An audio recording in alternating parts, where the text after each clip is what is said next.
Morning folks, you join us on a very wet and muddy location, and you can see that I've switched the video on after the fact. That looks about that deep until you put a foot in it, and then it was nearly waist deep. So I'm going to shoot part one of the video to get what I want now whilst wet and mucky. I'm going to go home, get changed, and then we'll go and shoot part two. My fault, should have checked. But the point of this video is, do we not all sometimes get preoccupied with amazing light, travel, getting that killer shot? I'm guilty of it. I'm sure plenty of you lot are as well. I've planned a trip to the Forest of Bowland next month. I'm going to stay in a nice little cottage 3 days, hopefully get some killer landscape stuff. But again, I was obsessing this morning about light and time and rain, obviously, the way it's been recently. And then I just thought about something I said on a previous video: shoot like a tourist.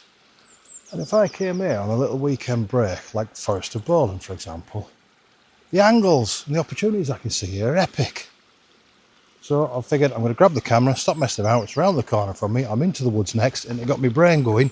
There's lightning-struck trees, there's little waterfalls. I'm going to go shoot this morning, or maybe even into the afternoon, where I live. Shoot like a tourist, look at it as a fresh pair of eyes. I'm struggling for which angles to go for this, because I live here. I see this every day, twice a day when I walk the Yorkshire Panther. So we'll line up this picture. That's better. In fact, we can do this together. Why don't you come over here? So we've got it on live. I'm going to bring you over if I don't get sucked up by this again. I'm going full wide, but I want the leading line at the top of the roof coming in from the top corner. About there. Can you see that? That way it comes in there. I want to get the foreground reeds blurred so it kind of leads you into the picture. The highlights. Can I pull up a histo on this? Histogram. So you can see we have a lot of information, kind of where we want it there, but some blown highlights on the right. So what I'm going to do is take 2 frames and then I'll mask in the sky in post. We'll shift that focus point up to there, because that's where I want you, the kind of viewer's eye, to be drawn to the centre of the picture. Autofocus it. Dial it down, get those whites off the top. You should see how I'm doing that. Watch this end of the graph here. See how the colour information comes back into the graph? That means you're not going to blow anything out. Put down one more maybe, and focus it, and shoot.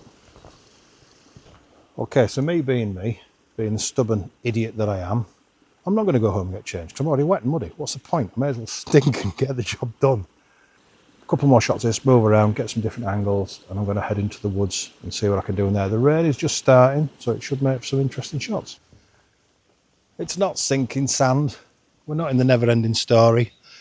But one thing you got to be careful of is this ground is very, very soft. Ideally, I want to be behind that rig shooting in, all defocused, interesting shot. I'm not risking it. The ground is so soft. I've already been in up to my hips, so what I'm going to do, a couple more shots maybe from the side, and I'm going to push into the woods up there. Never let it be said I'm not a sharer. I just want you to know what we have to endure to make my daft little videos. I mentioned I'd gone in the water. Have a listen to this.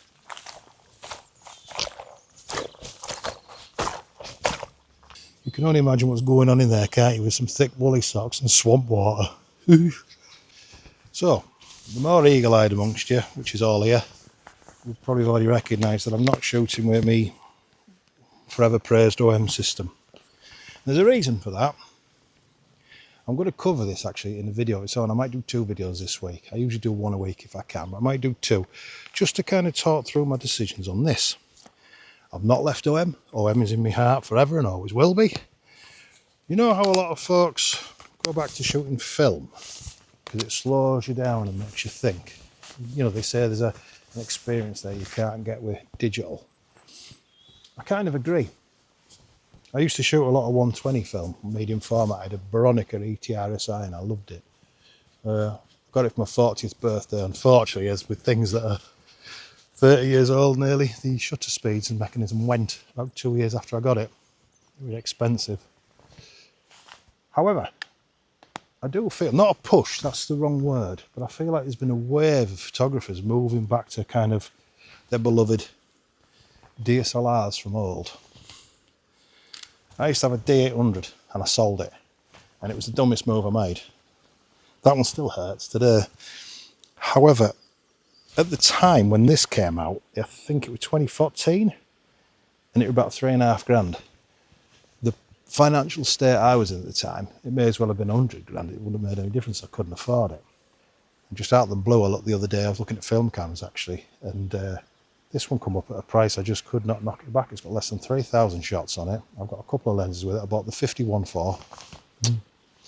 But it's not for a bit of nostalgia and a plaything. I have a purpose for this at the next project. I know I said it was going to be vintage machinery in the wild. It isn't. I've had a rethink. I will spill all later on though.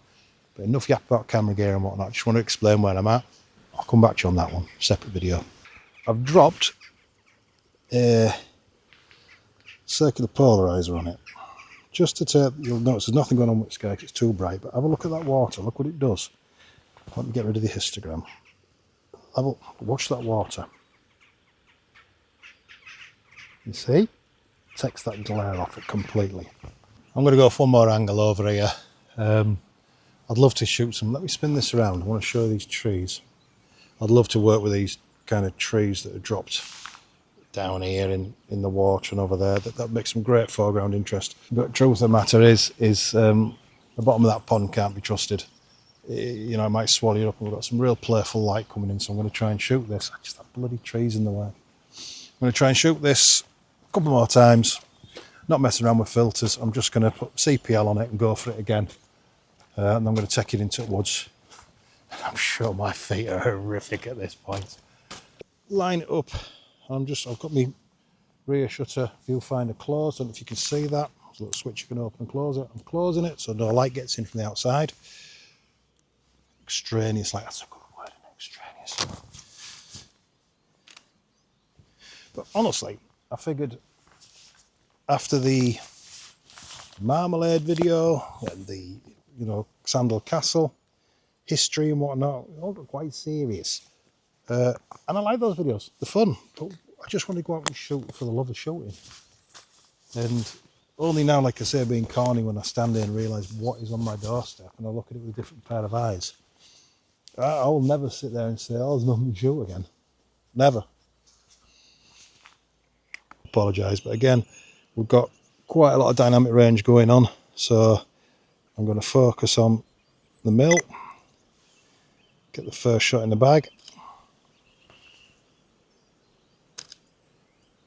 That's that shot, and I'm going to expose for the sky up here, because you can see on this histogram here, it's got a lot of white details. That means it's blown, which means none of the detail will be captured. It'll just render as white.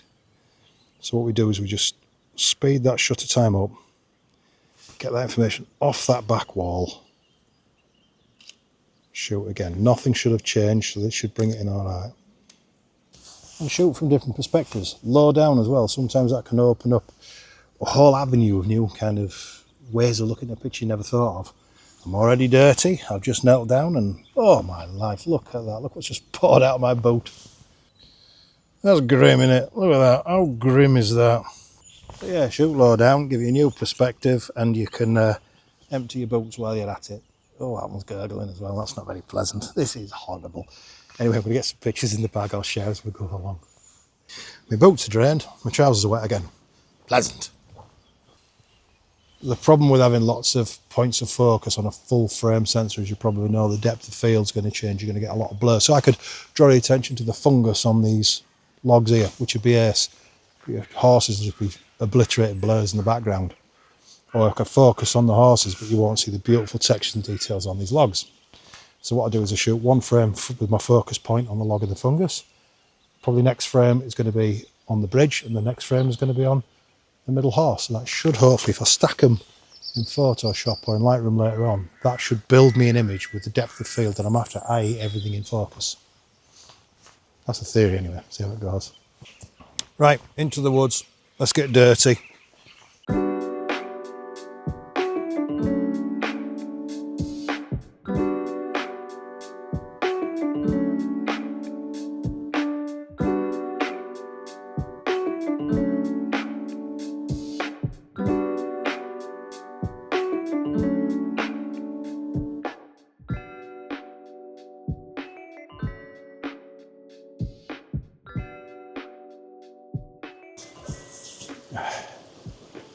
So, this is the other spot, the second spot I had in mind. Nice little natural occurring water spring next to a lightning struck tree. I did have plans for lightning struck tree, but I'm historically really bad at forest and woodland photography. I'm not going to stop trying, but I am really bad at it. What I've done is I've set up with an ND filter, an ND64 on my polarizer. Only 1.3 seconds, f4.5 at ISO 64, and it's given me a nice shot. This is the only shot I had in mind. I'm going to play around some more, get some tights and some details, but this is the shot that I like. Having walked here with sodden boots and socks, sounding like a man with severe digestive problems, I assure you it was just my boots. I got some funny looks off the people past there. So here we are, Squelchy Foot family, 1.3 seconds at, or 1/1/3 of a second if I'm looking at it like that. F4.5 aperture, ISO 64, and my focal point is just as it walks across that rock for the fall.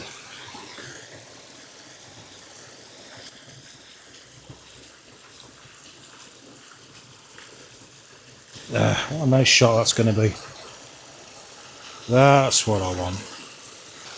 The same drill now. I'm just going to do it a bit further up, get some of the boulders that are emerging out of the rocks, and get a nice shot to the bag. And another little tip for you which I like, if you can shoot like this, but eliminate sky, especially on a day to day when it's white and there's nothing up there, it's miserable. It's like a worst nightmare photography. What I've done is I've filled the frame, there's no white areas above it, a bland sky. And I've got my lens on the tripod roughly the same height as where that's emerging. Same height where that's emerging out of the wall. Just a bit more of an engaging picture. There we go, lovely. I'll put that one up now as well, that's nice. Let's get low. And because I'm already soaking wet, I'm going to sit down anyway. Can't get wetter, can you? Now the problem is now I'm getting sky in it. So we'll zoom in a little bit, get rid of that horrible grey-white caca. Not bad, not bad.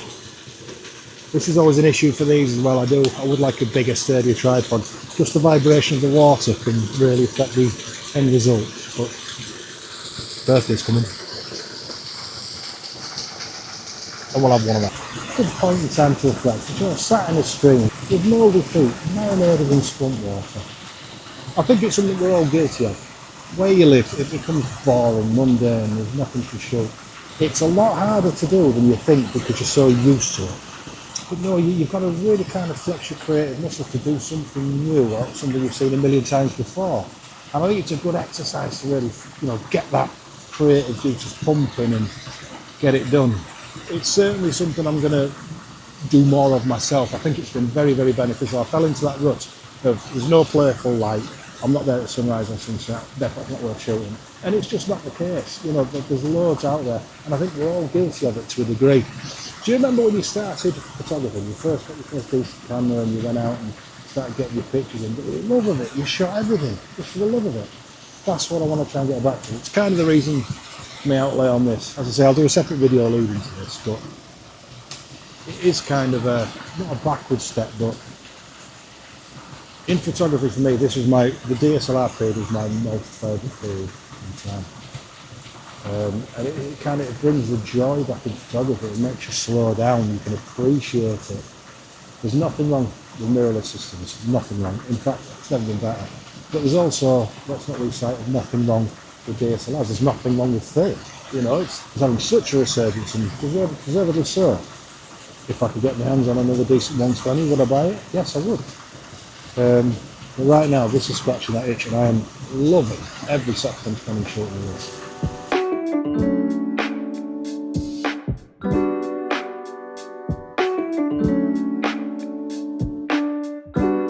As I stood up, I got a lung full of air from my boot. Not pleasant. Nice, simple shot, as you'd expect. That's that. Let's get that lens changed. This is the bit I like.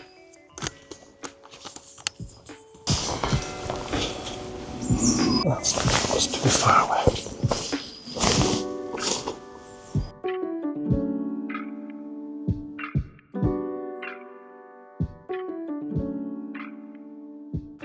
The colours.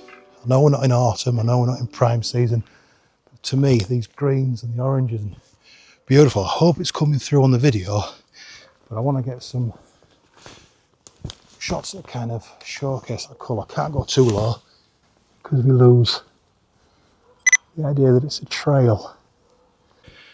When you walk up these trails to your next subject you're looking for, probably best if you take your tripod with you.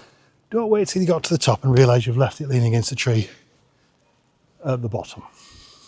Pillock. Says here stomping through the woods with swamp water in his wellies and feet that at this point no doubt smell like a third world prison riot. Looking forward to getting in the bath. We're back home. We smell a lot better than we did when we walked in. The boots are still outside. I have had to wash the insides of them out. They've come out black. It was unbelievable. Hope you enjoyed the video. Thank you for coming along. Just as a side note, I hope the audio and everything came out all right. It may not. I don't know. I was plagued with technical problems on this one. I don't know what was going on. But it seems all right now. I've done a firmware update on the Osmo and that seems to sort of most things. I'll pull the video together. I hope you like the pictures. I hope it's kind of giving you that oomph to get out and shoot your local environment with a fresh pair of eyes, because like I said, I'm guilty of it as anyone. While there's nothing to shoot, there really is. Let's get out there. Never mind the weather. Let's go find some interesting local to shoot and just try and flex that creative muscle. It really is a challenge. Hope you've enjoyed it. Thank you for coming. See you on the next one. I'm glad you can't smell on camera as well, because I'd have probably lost 50 viewers because of those wellies, but thanks ever so much, guys.